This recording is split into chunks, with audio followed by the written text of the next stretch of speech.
নমস্কাৰ ইউকেএম ষ্টাডিলৈ তোমালোকক স্বাগতম জনাইছোঁ আৰু এটা নতুন ভিডিঅ'লৈ তোমালোকৰ আগলৈ আহিছোঁ। আজিৰ এই ভিডিঅ'টোত সমাজ বিজ্ঞানৰ পাঠ নং 3 পৃথিৱীৰ উপৰিভাগৰ প্ৰশ্নোত্তৰখিনি লৈ আহিছোঁ। ইয়াৰ আগত এই পাঠৰ তোমালোকক অতিৰিক্ত প্ৰশ্নোত্তৰখিনি দিয়া হৈছে। যিসকলে চোৱা নাই মোৰ ভিডিঅ' লিষ্টত গৈ তোমালোকে ইয়াৰ অতিৰিক্ত প্ৰশ্নোত্তৰখিনি চাব পাৰিবা। আজি ইয়াৰ অনুশীলনীৰ প্ৰশ্নোত্তৰখিনি দিম।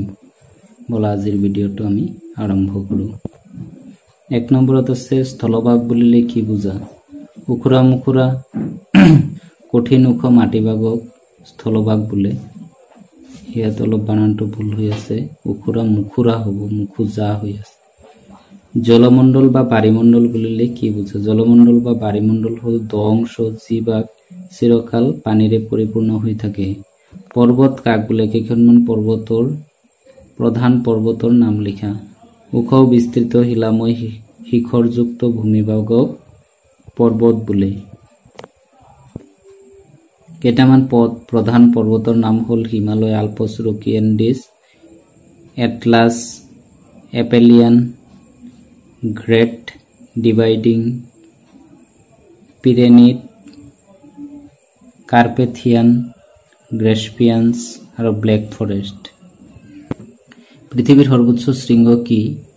কিমান আৰু ই কিমান ওখ? পৃথিৱীৰ সৰ্বোচ্চ শৃংগ মাউণ্ট এভাৰেষ্ট বা গৌৰী শংকৰ শৃংগ। ই ৮৮৪৮ মিটাৰ ওখ। মালভূমি মানে কি বুজা? পৃথিৱীৰ কেইখনমান প্ৰধান মালভূমিৰ নাম লিখা। বিস্তীৰ্ণ উচ্চভূমিক মালভূমি বোলা হয়। পৃথিৱীৰ কেইখনমান প্ৰধান মালভূমিৰ নাম হ'ল তিব্বত আৰু পামিৰ। সমভূমি কেনেকৈ সৃষ্টি হয়? বিস্তীৰ্ণ অনুচ্চ সমান ঠাইক সমভূমি বোলা হয়। পৃথিৱীত বহুতো সমভূমি আছে। এইবোৰ নানা প্ৰকাৰে সৃষ্টি হয়। নৈ, জান-জুৰি, কঢ়িয়াই অনা বালি বোকা আদিৰ পলস নৈৰ দুই কাষে বহু দূৰলৈকে জমা হয়। এনেদৰে পলস জমা হৈ দ অঞ্চল পোত গৈ বিস্তীৰ্ণ সমতল ভূমিৰ সৃষ্টি হয়। ভি আকৃতিৰ উপত্যকা আৰু ইউ আকৃতিৰ উপত্যকা কেনেদৰে গঠন হয়? নদীয়ে গঠন কৰা উপত্যকা ইংৰাজী ভি আকাৰটোৰ দৰে দেখা যায়। আকৌ হিমবাহে সৃষ্টি কৰা উপত্যকা দেখিবলৈ ইংৰাজী ইউ আকৃতিৰ দৰে হয়। নদীৰ উৎস বুলিলে কি বুজা? যি জলধাৰা পৃথিৱীৰ উপৰিভাগৰ কোনো নিৰ্দিষ্ট পথে প্ৰবাহিত হয় তাক জান-জুৰি, নদ-নদী নামেৰে জনা যায়। যি ঠাইৰ পৰা জলধাৰা আৰম্ভ হয় তাকে উৎস বোলা হয়। মোহনা আৰু বদ্বীপ কাক বোলে? জলধাৰা উচ্চভূমিৰ পৰা নামি আহি মধ্যেদি বৈ গৈ হ্ৰদ বা সাগৰত পৰেগৈ, তাকে নদীখনৰ মোহনা বোলে। নদীৰ মোহনাত বোকা বালি জমা হৈ সৃষ্টি হোৱা ব-আকৃতিৰ দ্বীপক ব-দ্বীপ বোলে। পৃথিৱীৰ কেইখনমান উল্লেখযোগ্য নদীৰ নাম লিখা। পৃথিৱীৰ কেইখনমান উল্লেখযোগ্য নদীৰ নাম হ'ল নৰ্মদা, তাপ্তি, গোদাবৰী, মহানদী, কৃষ্ণা, কাবেৰী, আমাজন, নীল, হুৱাংহো, ইয়াংচি, কিয়াং, ৰাইন, ভলগা, টাইগ্ৰিছ, ইউফ্ৰেটিছ। গ্ৰস্ত উপত্যকা কি? উদাহৰণ দিয়া। ভূ আন্দোলনৰ ফলত সৃষ্টি হোৱা দুটা চুটিৰ মাজৰ নিম্ন অংশক গ্ৰস্ত উপত্যকা বোলা হয়।